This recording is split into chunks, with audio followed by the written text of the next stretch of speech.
This is K.M. Wyland, and you are listening to the 186th episode of the Wordplay Podcast. I can finally put a big red check mark next to my latest rewrite of The Deepest Breath.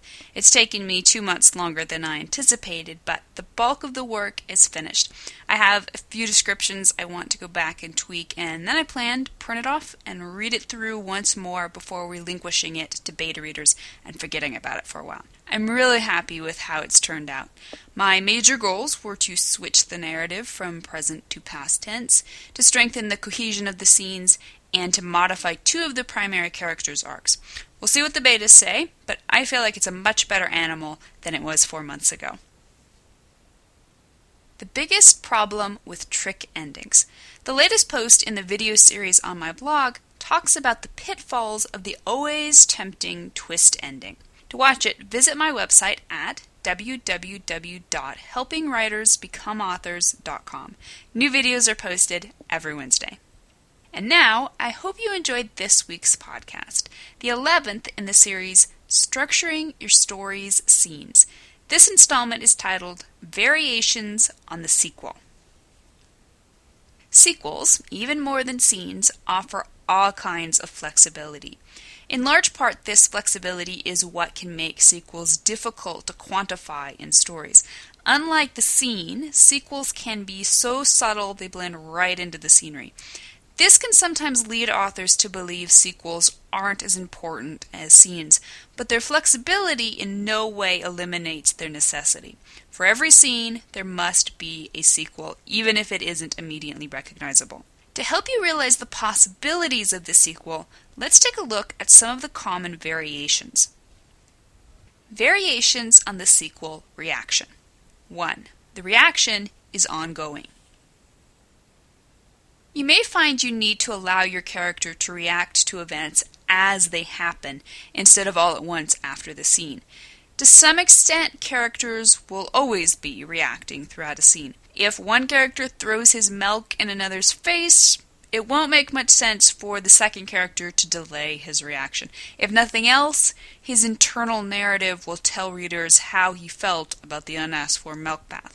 By the time you reach the sequel proper, you may have already shared the character's initial reaction with readers. You may choose to develop that reaction further, or you may decide you've covered it fully enough and can move right on to the dilemma. 2. The reaction is delayed. If the character must overcome his dilemma with a split-second decision, you probably won't have time to explore his reaction in immediate depth. Let's say your character is faced by a life-threatening disaster. The baddie shoved him off a cliff, and he's hanging by his fingernails to a spindly root. Letting him hang there while you spend 2 pages musing on his terror, hopelessness, and general annoyance at the bad guy's inconsiderateness is going to bring your story to a screeching halt. Not to mention giving that root more than enough time to break. Realistically, your hero is going to have to react to the dilemma and decide on a course of action in a matter of seconds. No problem with that, but you're always going to want to try to return to the moment later on in a quieter setting and record your character's reaction. The reaction includes a flashback. The meditative quality of the flashback means it will be much more at home within the sequel than the scene. The flashback itself, depending on its length, may take on the structure of a scene, goal, conflict, disaster, but because it is a memory of something that happened previously, it will usually fit best within the introspection of the sequel's reaction phase. Variations on the sequel dilemma and decision. 1. The decision ends up being a dead end. The sequel may include half scenes in which the character makes a decision and puts the goal into action, only to have it go nowhere. If you flesh this out, the dead end goal may take the form of a scene disaster, but if you choose to summarize it, it can serve to lengthen the dilemma decision section. After regrouping from the dead end decision, the character will decide upon a new goal and the next scene will progress. Variations on the sequel as a whole. 1. The sequel can take place in a matter of seconds.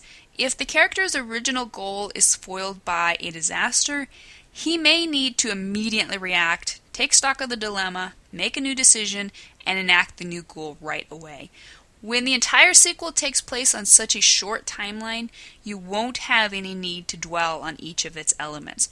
Make sure the reaction, dilemma, and decision are clear, either explicitly or from the context, then move on. 2. The sequel can take half a sentence or several chapters. The length of your sequel will control your story's pacing. Longer sequels will slow down the pacing and reinforce plausibility. They can go on for chapters if necessary. Shorter sequels will keep the scene's action rolling and allow the story to move with greater speed. If the logical sequence of events calls for it, or if you're merely trying to amp up your story's pacing, you may want to shorten the sequel to a mere sentence or two. 3. The sequel's sections can be disproportionate. Although this series has placed equal emphasis on all three parts of the sequel to allow us to fully study them, the reaction, dilemma, and decision won't always be given equal weight. Sometimes you'll want to spend more time on the reaction, sometimes more on the dilemma. Some dilemmas and decisions will be so clear from the context that you won't even need to mention them outright. What's important is that all three sections are there, even if you don't flesh them out in the text. The sequel's sections can be included out of order. You're not going to want to do this one very often, but you can mix up the sequel if you need to. Sometimes the need for speed may require you to delay the reaction until after the character has already faced his dilemma. For example, if an elephant stomps on his foot, he's probably going to act before he can put his reaction into mental words. 5. The sequel is interrupted by a new scene. Your character may have returned to base after a disastrous battle. He may be knee-deep in his reaction phase, mourning his dead comrades, and just getting ready to face the dilemma, figuring out what dirty turncoat leaked the battle plans, when, surprise, the bad guys launch an attack on the base. Your character suddenly has new priorities and new goals. Your reason for doing this may have been to postpone the dilemma about the turncoat, to ramp up the pacing and stakes, or even just to keep readers a little off balance. Once you have a solid grasp on the elements of the sequel, you're free to play around with them to your heart's content. Mix and match, interrupt them with new scenes, smush them or stretch them, whatever your story needs.